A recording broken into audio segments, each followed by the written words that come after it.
The Secret Garden by Frances Hodgson Burnett, Chapter 10. Dickon. The sun shone down for nearly a week on the secret garden. The secret garden was what Mary called it when she was thinking of it. She liked the name, and she liked still more the feeling that when its beautiful old walls shut her in, no one knew where she was. It seemed almost like being shut out of the world in some fairy place. The few books she had read and liked had been fairy story books, and she had read of secret gardens in some of the stories. Sometimes people went to sleep in them for 100 years, which she had thought must be rather stupid. She had no intention of going to sleep for 100 years. And in fact, she was becoming wider awake every day, which passed at Misselthwaite. She was beginning to like it out of doors. She no longer hated the wind, but enjoyed it. She could run faster and longer, and she could skip up to 100 times.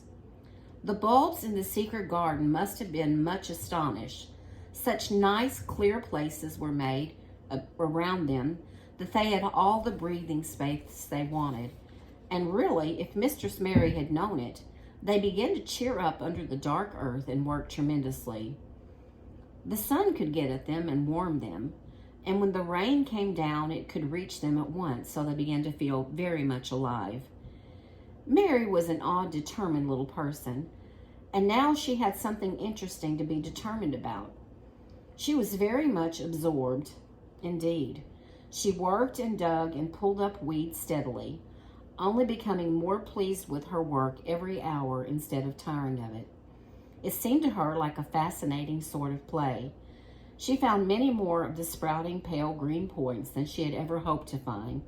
They seemed to be starting up everywhere, and each day she was sure she found tiny new ones, some so tiny that they barely peeped above the earth. There were so many that she remembered what Martha had said about the snowdrops by the thousands, and about bulbs spreading and making new ones. These had been left to themselves for 10 years, and perhaps they had spread like the snowdrops into thousands. She wondered how long it would be before they showed that they were flowers. Sometimes she stopped digging to look at the garden and tried to imagine what it would look like when it was covered with thousands of lovely things in bloom. During that week of sunshine, she became more intimate with Ben Weatherstaff. She surprised him several times by seeming to start up beside him as if she sprang out of the earth. The truth was that she was afraid that he would pick up his tools and go away if he saw her coming, so she always walked toward him as silently as possible. But, in fact, he did not object to her as strongly as he had at first. Perhaps he was secretly rather flattered by her evident desire for his elderly company. Then, also, she was more civil than she had been. He did not know that when she first saw him, she spoke to him as she would have spoken to a native, and had not known that a cross, sturdy old Yorkshire man was not accustomed to salaam to his masters and be merely commanded by them to do things. "Thou art like the robin," he said to her one morning when he lifted his head and saw her standing by him. "I never knows when I'll see thee, or which side thou come from." "He's friends with me now," said Mary. "That's like him," snapped Ben Weatherstaff, "making up to the women folk just for vanity and flightiness. There's nothing he wouldn't do for the sake of showing off and flirting his tail feathers. He's as full of pride as an egg's full of meat." He very seldom talked much, and sometimes did not even answer Mary's questions except by a grunt. But this morning he said more than usual. He stood up and rested one hobnailed boot on the top of his spade while he looked her over. "How long hast thou been there?" he jerked out. "I think it's about a month," she answered. "Thou's beginning to do Misselthwaite credit," he said. "Thou's a bit fatter than thou was when that's not quite so yellow.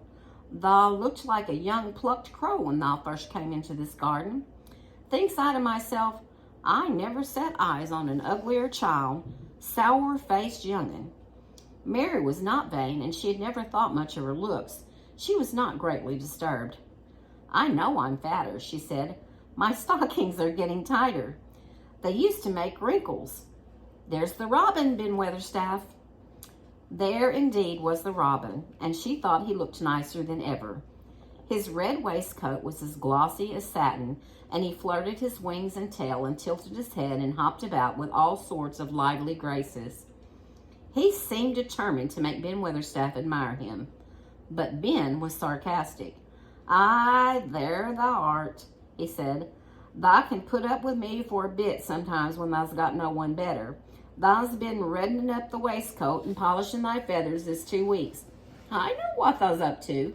Thou's courting some bold young madam somewhere, telling thy lies to her about being the finest cock robin in Misselmore and ready to fight all the rest of 'em." "Oh, look at him!" exclaimed Mary. The robin was evidently in a fascinating, bold mood. He hopped closer and closer and looked at Ben Weatherstaff more and more engagingly. He flew on to the nearest currant bush and tilted his head and sang a little song right at him. "Thou thinkst thou'll get over on me by doing that," said Ben, wrinkling his face up in such a way that Mary felt sure he was trying not to look pleased. "Thou thinkst no one can stand out against thee. That's what thou thinks." The robin spread his wings. Mary could scarcely believe her eyes. He flew right up to the handle of Ben Weatherstaff's spade and alighted on the top of it. Then the old man's face wrinkled itself slowly into a new expression. He stood still as if he were afraid to breathe, as if he would not have stirred for the world, lest his robin should start away. He spoke quite in a whisper. "Well, I'm danged," he said, as softly as he were saying something more different. Thou does know how to get a chap, thou does. Thou's fair unearthly, thou's so knowin'." And he stood without stirring, almost without drawing his breath, until the robin gave another flirt to his wings and flew away. Then he stood looking at the handle of the spade as if there might be magic in it, and then he began to dig again and said nothing for several minutes. But because he kept breaking into a slow grin now and then, Mary was not afraid to talk to him. "Have you a garden of your own?" she asked. "No, I'm a bachelor and lodge with Martin at the gate." "If you had one," said Mary, "what would you plant?" "Cabbages and taters and onions." "But if you wanted to make a flower garden," persisted Mary, "what would you plant?" "Bulbs and sweet-smelling things, but mostly roses." Mary's face lighted up. "Do you like roses?" she said. Ben Weatherstaff rooted up a weed and threw it aside before he answered. "Well, yes, I do. I was learned that by a young lady I was gardener to. She had a lot in a place she was fond of, and she loved 'em like they were her children or robins. I've seen her bend over and kiss 'em." He dragged out another weed and scowled at it. "That were as much as 10 years ago."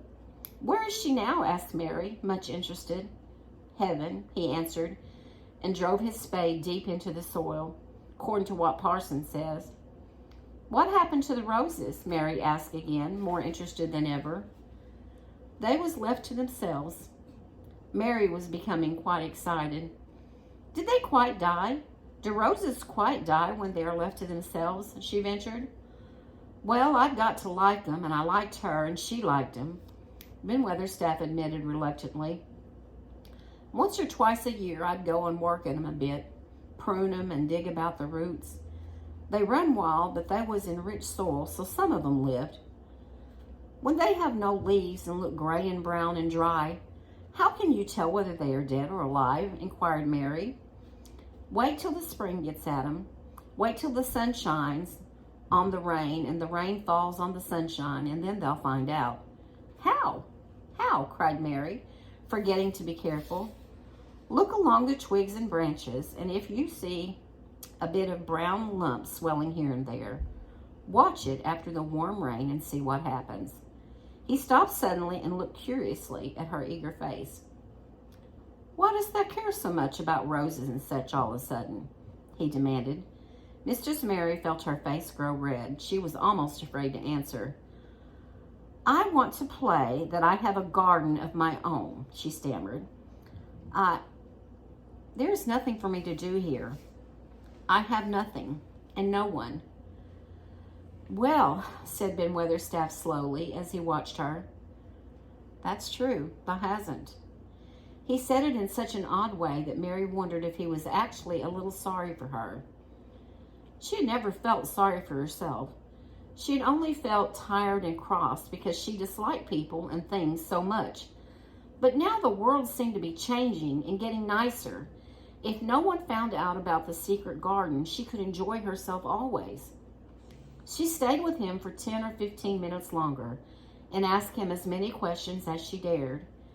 He answered every one of them in his queer grunting way, and he did not seem really cross and did not pick up his spade and leave her.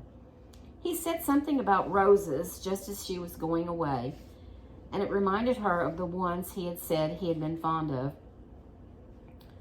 "Do you go and see those other roses now?" she asked. "Not been this year. My rheumatics has made me too stiff in the joints." He said it in his grumbling voice, and then quite suddenly he seemed to get angry with her, though she did not see why he should. "Now look here," he said sharply. "Don't thou ask me so many questions. Thou art the worst wench for asking questions I've ever come across. Get thee gone and play thee. I'm done talking for the day." And he said it so crossly that she knew there was not the least use in staying another minute. She went skipping slowly down the outside walk, thinking him over and saying to herself that, queer as it was, here was another person whom she liked in spite of his crossness. She liked old Ben Weatherstaff. Yes, she did like him. She always wanted to try to make him talk to her. Also, she began to believe that he knew everything in the world about flowers. There was a laurel-hedged walk which curved round the secret garden and ended at a gate which opened into the wood in the park.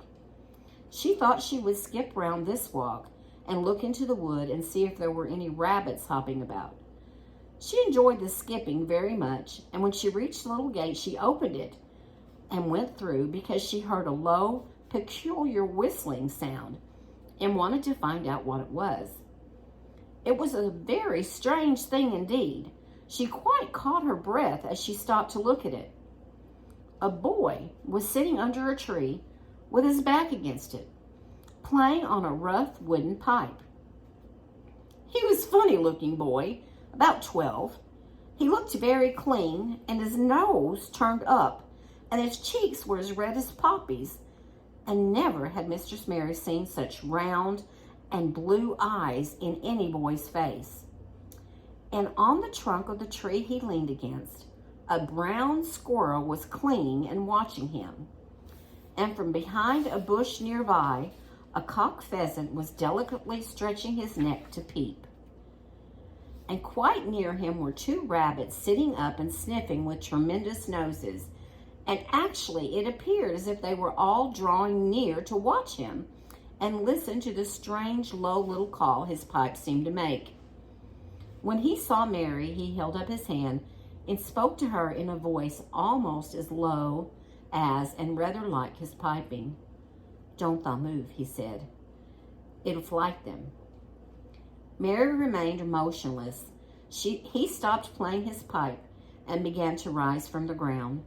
He moved so slowly that it scarcely seemed as though he were moving at all. But at last he stood on his feet, and then the squirrel scampered back up into the branches of his tree. The pheasant withdrew his head, and the rabbits dropped on all fours and began to hop away, though not at all as if they were frightened. "I'm Dickon," the boy said. "I know thou'rt Miss Mary." Then Mary realized that somehow she had known at first that he was Dickon. Who else could have been charming rabbits and pheasants as the natives charm snakes in India? He had a wide, red, curving mouth, and his smile spread all over his face. "I got up slow," he explained, "because if thou makes a quick move, it startles 'em. A body has to move gentle and speak low when Wild Things is about." He did not speak to her as if they had never seen each other, but as if he knew her quite well. Mary knew nothing about boys, and she spoke to him a little stiffly because she felt rather shy. "Did you get Martha's letter?" she asked. He nodded his curly, rust-colored head. "That's why I come." He stooped to pick up something which had been lying on the ground beside him when he piped. I've got the garden tools. There's a little spade and rake and a fork and hoe. Ah, they're the good ones. There's a trowel, too. And the woman in the shop threw in a packet of white poppy and one of blue larkspur when I bought the other seeds. Will you show the seeds to me? Mary said.